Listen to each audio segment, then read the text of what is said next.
Welcome to a spooky episode of TapRooT. It's not Halloween, but this week we are talking about the root causes that you are afraid to write down.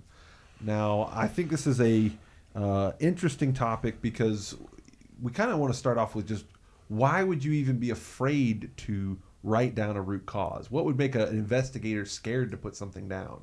How management's going to receive it? All right, this thing's messed up. I don't think that's a problem.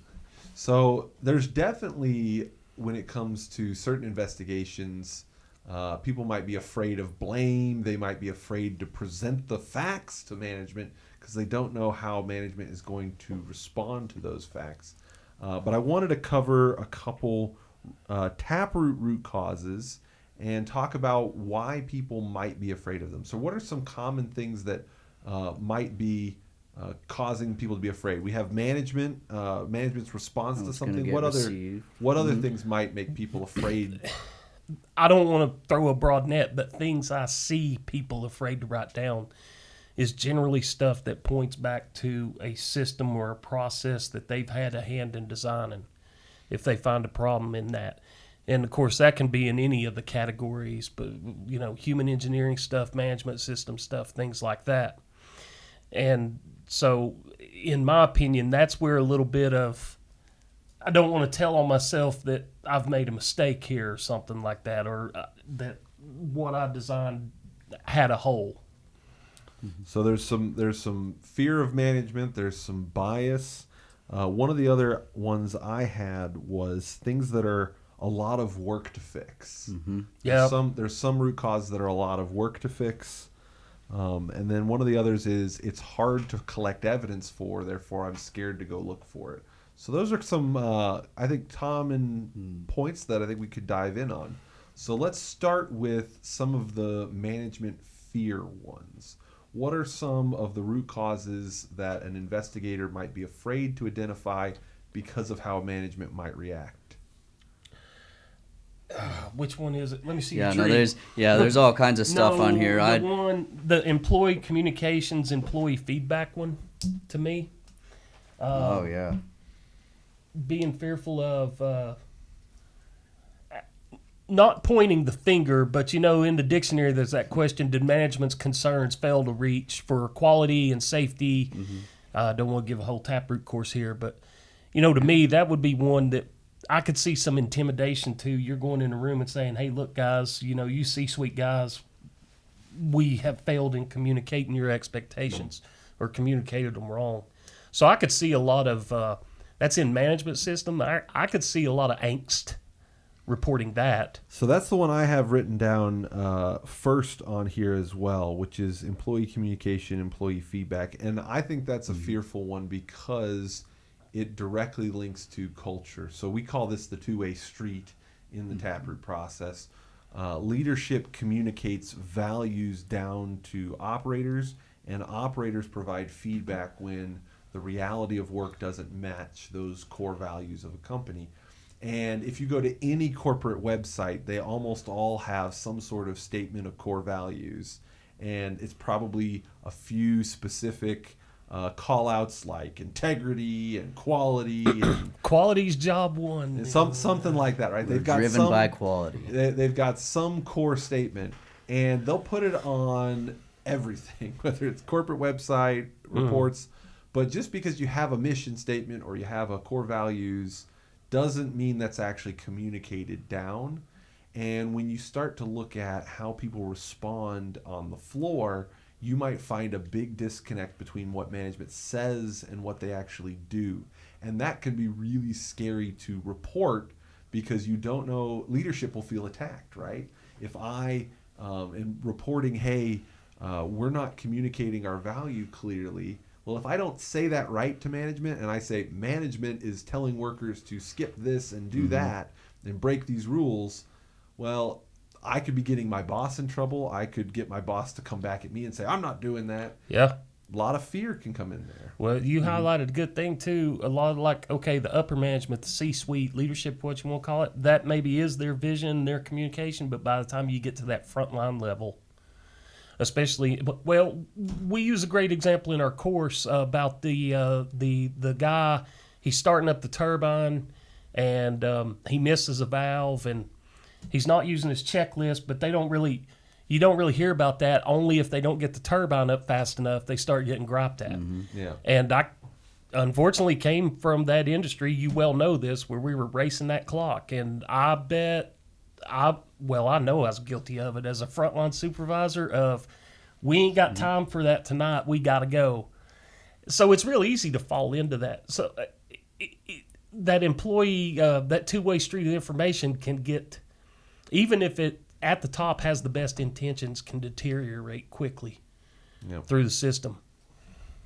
So I think, how would we handle to remove some of that fear? What are some best practices we do to get, how would you recommend if somebody said, I think I've got this, but I need to communicate this correct to my management?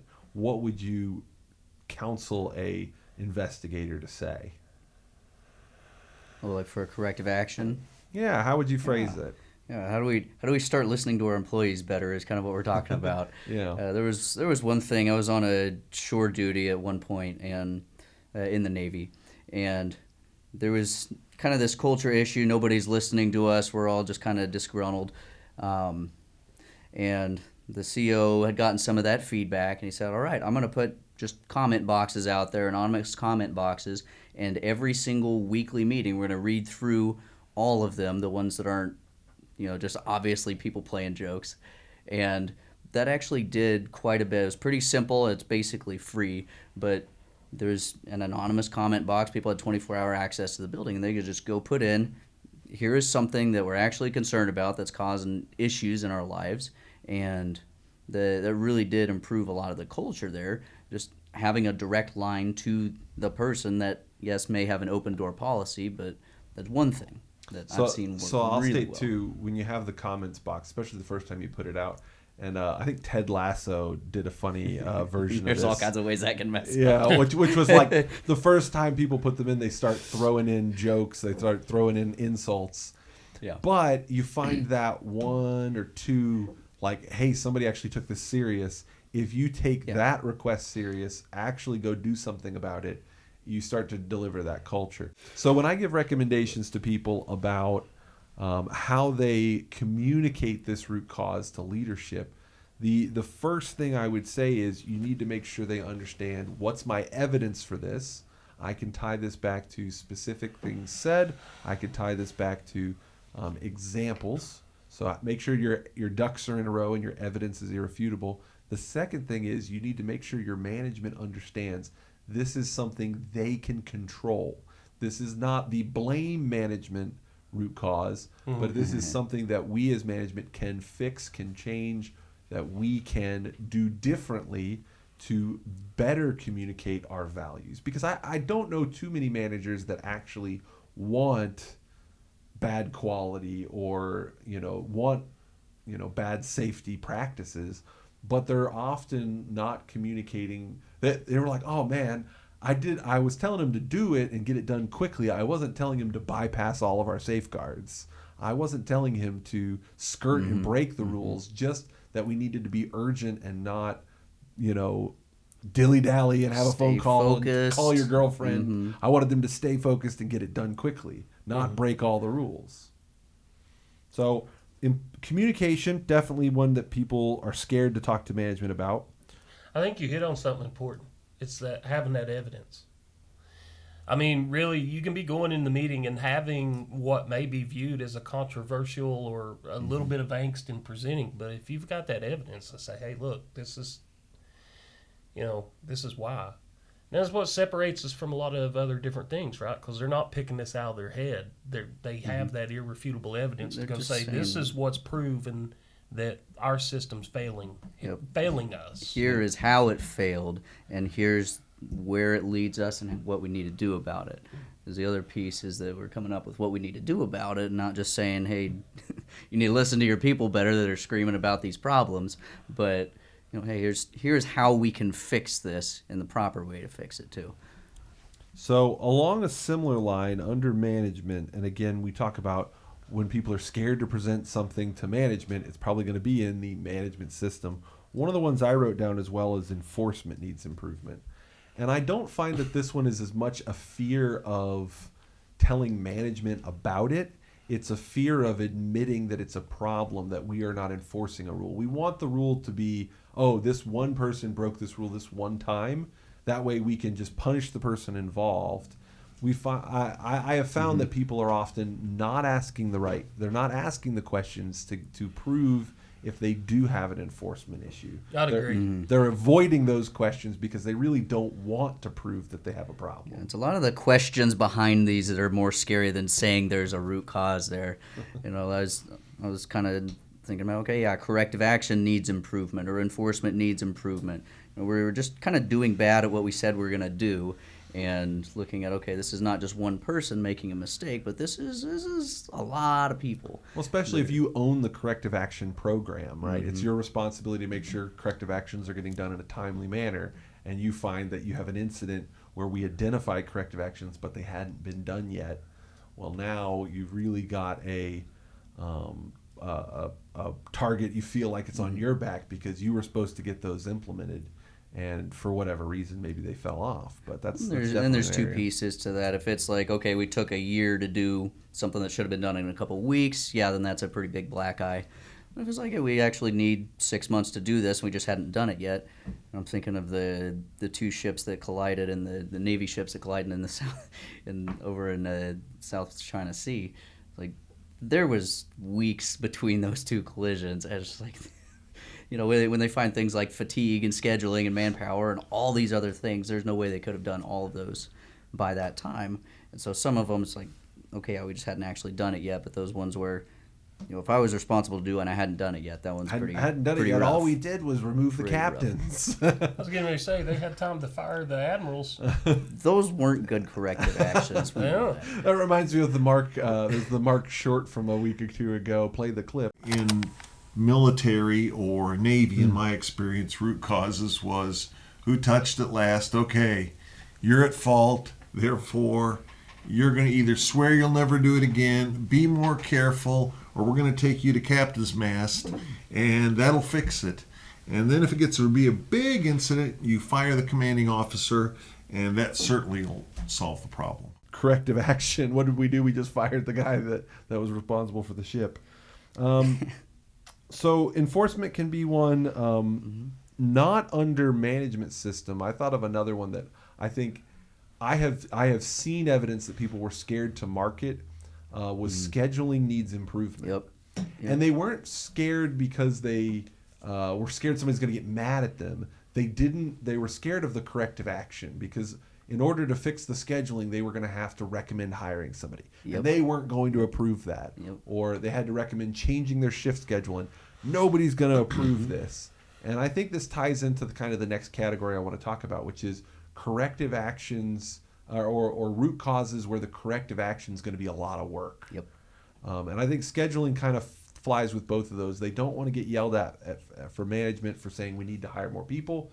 And they also don't want to go through the work that is required to hire, train, change your system, change your work schedules to deal with things like scheduling needs improvement.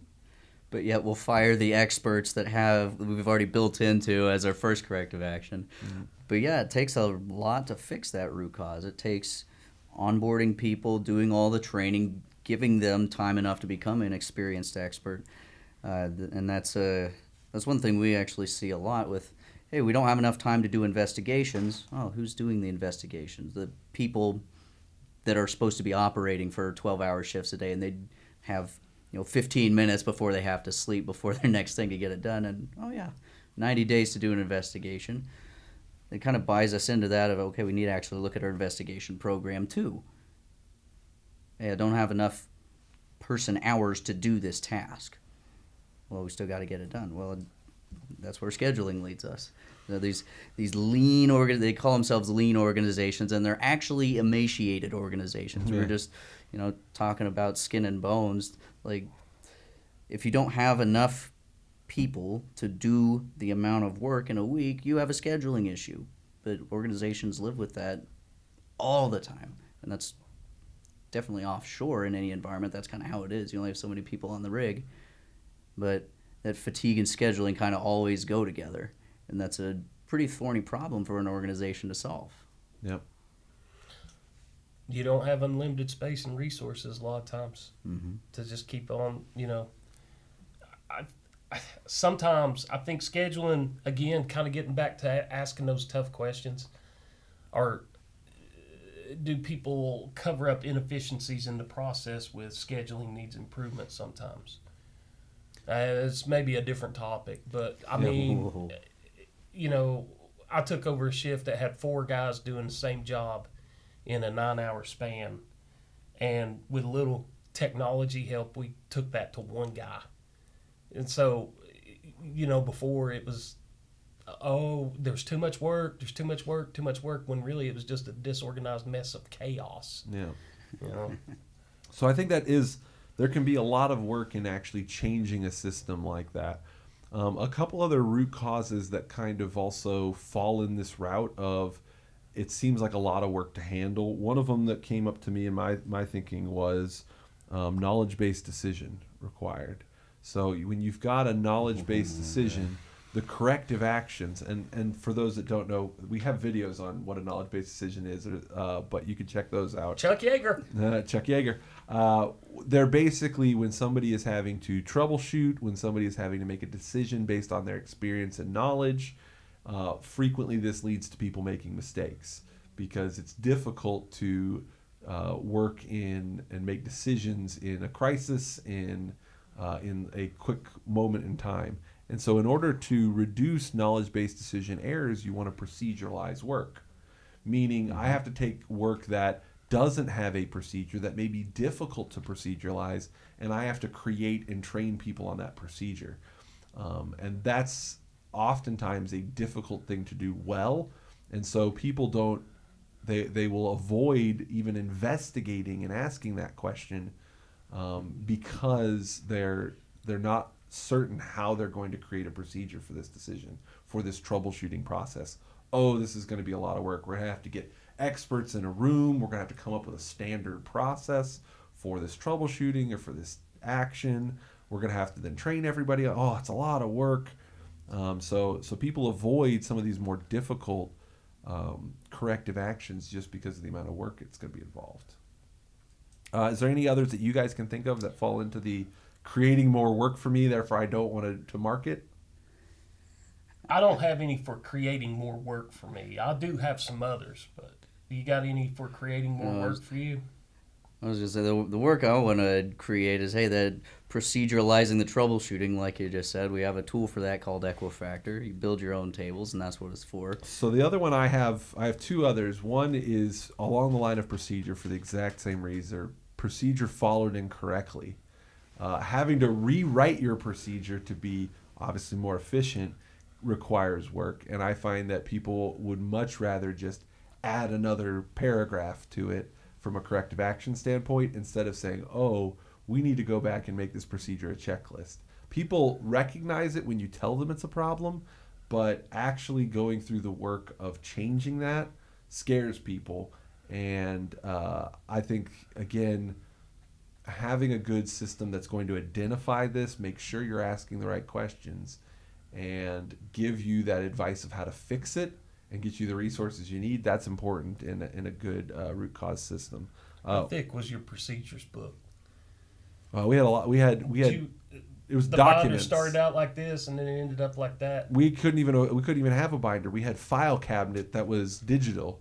We had digital files out the wazoo for them. Black hole of the shared drive. Yeah. Well, that's a good indication. If you're skipping out on actually fixing it, is when that binder or that shared drive just keeps growing. It just keeps growing. Just keep adding to it. Oh, yeah. You better believe we had some giant manuals. There was one maintenance item where we had to be in 5 different manuals, 5 different books, not just 5 different pages on it, but 5 different books for a weekly maintenance item.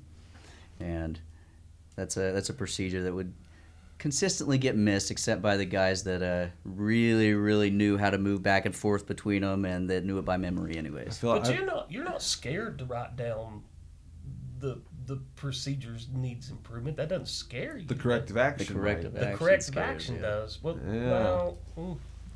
So I'll give one other one that's in that same vein, which is the work that it's going to require from me. Controls need improvement is another one.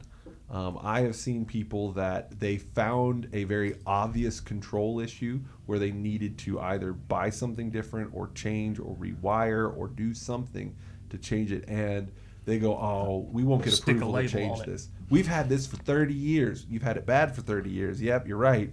But they won't change it because it's just going to require work. And well, that probably is a work order. That might be a new vendor, something that's going to have to change. And they'd rather have a bad human-machine interface. Well, and they got to get into that cost-benefit ratio and all that stuff too. When you start talking about you're going to redesign your control panel or your equipment, stuff like that. Yeah. Yeah. So a company that won't change their controls, displays, interface, those kind of things, those companies will see repeat incidents. And that's why, like modern companies, you'll see Tesla and stuff, they're willing to change their interface to try to find a better one. Apple is always trying to find a better one. Sometimes they're changing it just to change it, but they're always trying to find what they think is better in the moment. And those kind of things, you have to be innovative in that way as a company to push. And sometimes you might end up overdoing it and making something worse that you think is better. But I think you want to be, as a company, not afraid to change controls to find a better solution. Now, you need to involve the right people in those discussions, the workers and also human factors experts. But that's something that I think companies shouldn't be afraid of. I want to get to the last one that I have, and I think, Tim, you've got a couple others. But I have another category that people are scared, which is they're scared to actually go collect the evidence for this. And that's why they're scared to find these root causes, because they're scared to go out and get the information needed. And the two that pop up to me are instruction needs improvement for training. So They're scared to go sit through the training course. they're scared to go find out what is actually being done in this training. They will find the packet. They will go verify when the person did it, but they never look at who did the training or how that instruction goes in that training. People are scared. Well, we don't to have a collect problem that. with that here, do we? No, they didn't hear that conversation about being picky for instructors. If you don't hand out the card the exact way he does, oh my God. The card? The game card. Nope. No, when we taught a class together, a guy answered and I gave him No, a you card were- and you went nuts. You're devaluing the Devaluing. cards. Look, I was trained. Devaluing is what you're doing. No, I wasn't. But that's certainly something that I think people are afraid to get the information for and go actually take the time to verify. I don't know if I'd classify that as afraid, as more of don't want to. Oh, they're lazy. Well, we'll have to start a podcast on the root causes. People I are don't too know. lazy Why to would do you it. be afraid of going and evaluating how you deliver a TapRooT? I'm not going to be afraid of that. I'll tell you, people are afraid to feel like they're criticizing someone else's instruction. I will buy that. Absolutely. They're afraid to say that, hey, so-and-so is not doing a good job teaching this. They're polite people in the world. Well, they're not afraid to say that to anybody else but that person. So they'll say it behind their back. Yeah. But so I think that people do often, if it's going to be an awkward thing, a lot of times they may avoid collecting that information. You know, a similar one to this, and I kind of think of it as the selection of worker category in general. When you look at things like fatigue, upset, substance abuse, there are a lot of people that are uncomfortable asking about things like upset.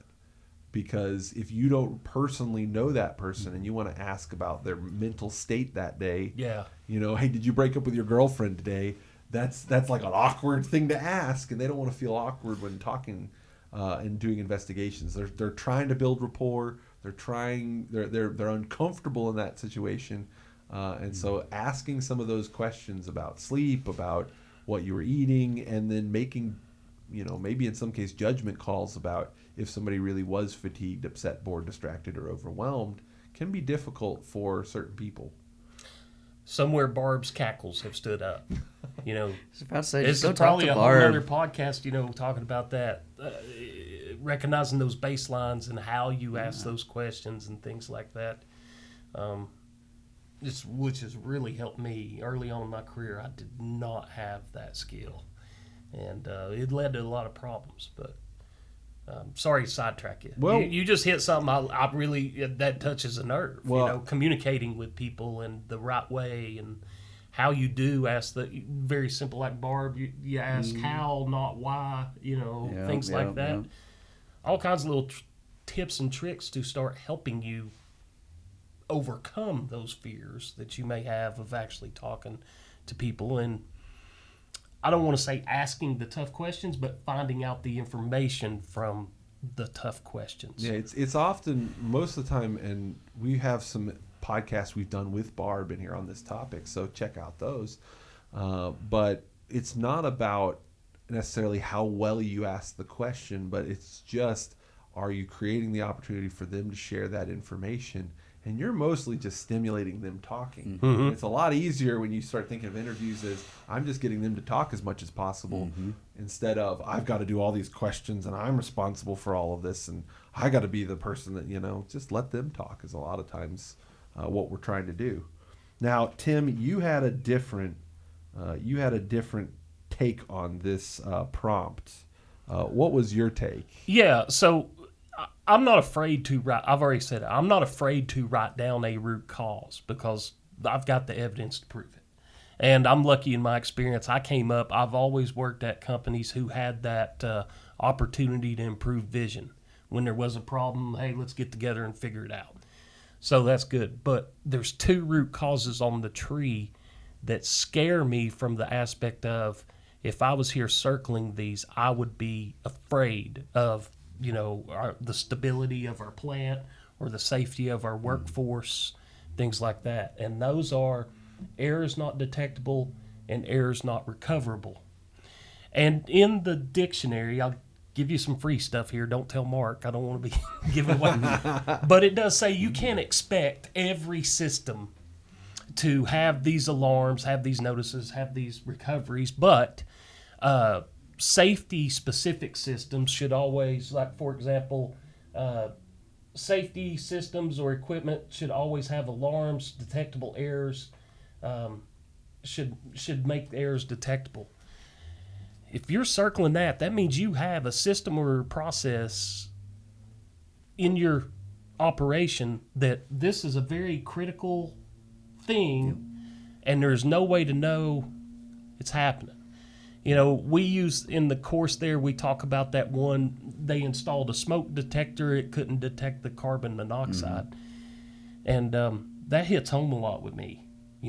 That's a really dangerous thing. That's an error not detectable. And even, it's been, 20 years, but there was a situation here where a family, they had a gas leak in their house, and they had people come out and work on their gas fireplace. And it turned out the gas wasn't even coming from there. It was coming through, there was a leak at the road, and it was traveling up the water line and into the house. And so they had detected there was a problem, but nobody could find it. I don't want to share the gloom and details, but you can imagine it did not end well. Some fatalities. So those 2, and like I said, it's based on risk and I guess I'm going to make up a word, criticality of the particular system. Well, we covered this actually, and it was you, myself, and Mark, I believe, when we talked about controlling high energy hazards. So we did a podcast. You can find that also down below. But those are scary to me. Yeah, and if we think of non-fault tolerant, that's the category we're in, non-fault tolerant, meaning one mistake can result in a catastrophic failure. I always think about like filling in a barrel. This is like easiest to describe as filling a barrel. As the water gets up to the top of the barrel, you want it to shut off before we spill. Well, if I don't have any system that knows the level, that knows where the water level is at any time, that doesn't have a shut off, well, I'm just going to find out that it's overflowed when it overflows. I'm going to have somebody watching it. Well, if I have to get distracted, I've overflowed this barrel. Now, if it's water, that's not a big deal. But if it's oil or something else or a hazardous chemical like an acid, well, now we have something dangerous. So you need something that indicates and detects the level on there. You also need to have what's called a recoverable system, meaning if I have an alarm of a level alarm going off, I need the ability to respond in time to stop that from overflowing. Right. So, if I've got filling it up by hand and my alarm goes off and I'm distracted, I can't hear the alarm, and I just keep overfilling, well, that's not a very good system. So again, errors recoverable means I get an alarm, the system shuts off, the remaining water in the hose or whatever we're using to fill this with won't overflow the unit. There's got to be enough time to detect there's a problem and react and recover from it. So it's a very tricky one to deal with in certain circumstances, but a lot of times it's really easy. We just put a level indicator, an alarm, and an automatic... Some good engineering. And some redundant automatic shutoff floating valves. But that's what's scary to me. If you're in those root causes, you did not have that redundancy for something that is a critical system, something that needs, a safety response. Yeah, maybe I don't want to go back out to the plant to gather the rest of the evidence. You're like, man, especially you find out, it's a generic thing. It's like, we've got 5 more of these tanks that are in this situation. So I guess, I'm afraid to have that. If you do have it, though, you can't be scared of addressing it. Yeah. Because obviously you got to get in there and fix it. At minimum, doing your safeguard analysis, and you're trying to control that energy and detect or replace. Or whatever you hate to find out that you're in that you've probably been in such a dangerous state for such a long time. That frames it up better. Who knew Alex would have a better way to say what I was thinking? That never happens. You hit it right on. Well, hopefully everyone has not unlocked new fears in their investigations, but instead has a good idea of, hey, how to get ourselves out of being afraid of these, collect the evidence, and use that evidence to communicate these root causes in a clearer way. TapRoot's going to help you do that. If you want to learn how to apply these, attend one of our 2-day or 5-day courses. You can find that information below, and we will catch you at the next TapRoot Podcast.